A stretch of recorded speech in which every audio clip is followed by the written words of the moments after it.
Eligibility ഉള്ളവർക്കാണ് നമ്മൾ സംഘടനാ പാഠവും അല്ലെങ്കിൽ അവർക്ക് അത് നടത്താം എന്ന് നമുക്ക് തോന്നുന്നവർക്കാണ് വോട്ട് കൊടുക്കണം.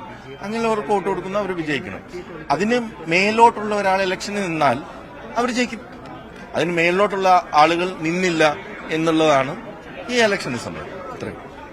അപ്പൊ ഇവിടെ നിന്നിരിക്കുന്നവരെല്ലാം എഫിഷ്യന്റ് ആയിട്ടുള്ള ആൾക്കാരാണ്. അപ്പം അവർക്ക് യോഗ്യതയുണ്ട് എന്നുള്ളത് ഈ 316 പേരും തീരുമാനിക്കുന്നു.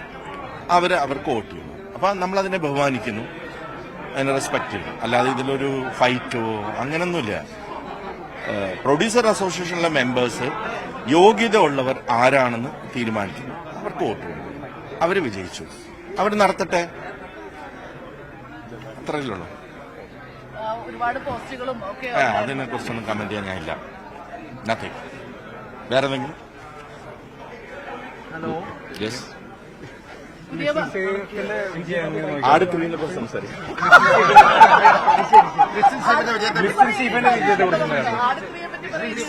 ലിസ്റ്റൻ സ്റ്റീഫൻ വിജയിക്കണം. ബിക്കോസ് അയാളുടെ യോഗ്യത ഉള്ള ആളാണ്. Is a eligible person. 4 or 5 association ഒരുമിച്ച് നടത്താൻ കഴിവുള്ള ആളാണ് ലിസ്റ്റൻ സ്റ്റീഫൻ. വിജയിക്കണം. ഈസ് എ എലിജിബിൾ മാൻ.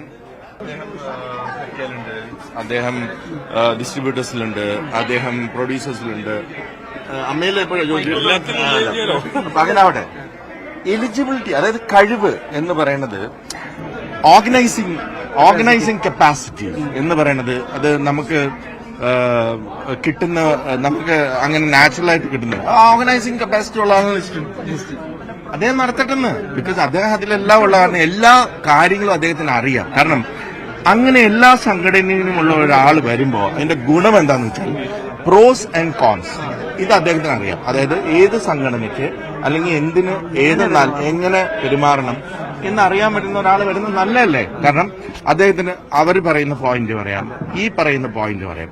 അപ്പൊ അദ്ദേഹത്തിന് പോലെ ഒരാൾ ജനറൽ സെക്രട്ടറി ആയിട്ട് വരുമ്പോ നമുക്ക് വേറെ പ്രശ്നങ്ങളില്ല. ലിസ്റ്റൻ തന്നെ അത് സംസാരിച്ച് അവിടെയും ഇവിടെയും എല്ലാം തീർത്തോളും.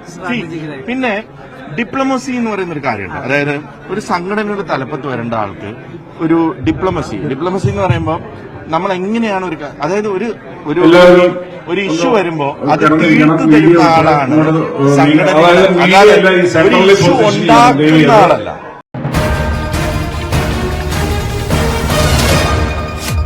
MC ന്യൂസ്, കനേഡിയൻ മലയാളികളുടെ വാർത്താജാലകം.